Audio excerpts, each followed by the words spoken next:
On a cold December night in 1773, the bustling harbor of Boston was cloaked in darkness, the usual hum of activity replaced by an eerie quiet. However, this silence was short-lived, as a group of men, disguised as Mohawk Indians, crept towards the docks. These men were not ordinary citizens. They were members of the Sons of Liberty, a secret organization of American patriots fiercely opposed to British rule.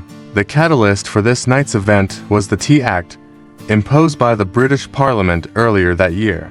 This act allowed the British East India Company to sell its surplus tea directly to the colonies, bypassing colonial merchants and effectively granting the company a monopoly.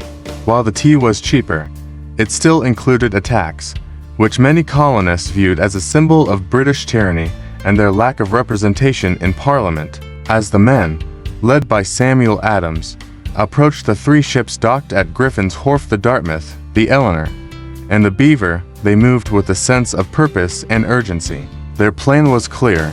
They would board the ships and destroy the tea before it could be unloaded and sold. The men climbed aboard the ships and began their work. With hatchets and axes in hand, they broke open the chests of tea and dumped their contents into the icy waters of Boston Harbor. The sound of splitting wood and the splash of tea hitting the water echoed through the night. The participants worked efficiently and with remarkable discipline.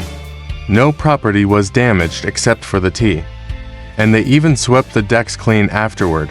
By dawn, the deed was done.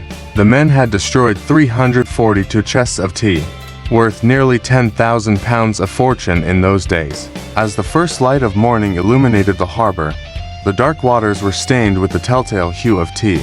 The Boston Tea Party, as it would come to be known, was not just an act of defiance.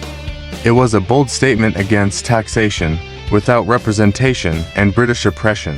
News of the Boston Tea Party spread quickly throughout the colonies, igniting a fervor of resistance and uniting disparate groups against a common enemy.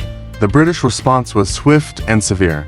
The chorus of acts, known to the colonists as the Intolerable Acts, were implemented to punish Massachusetts and restore order. However, instead of quelling the rebellion, these acts further galvanized the colonies, setting the stage for the American Revolution. The Boston Tea Party remains a symbol of the American spirit and unwavering commitment to liberty and justice.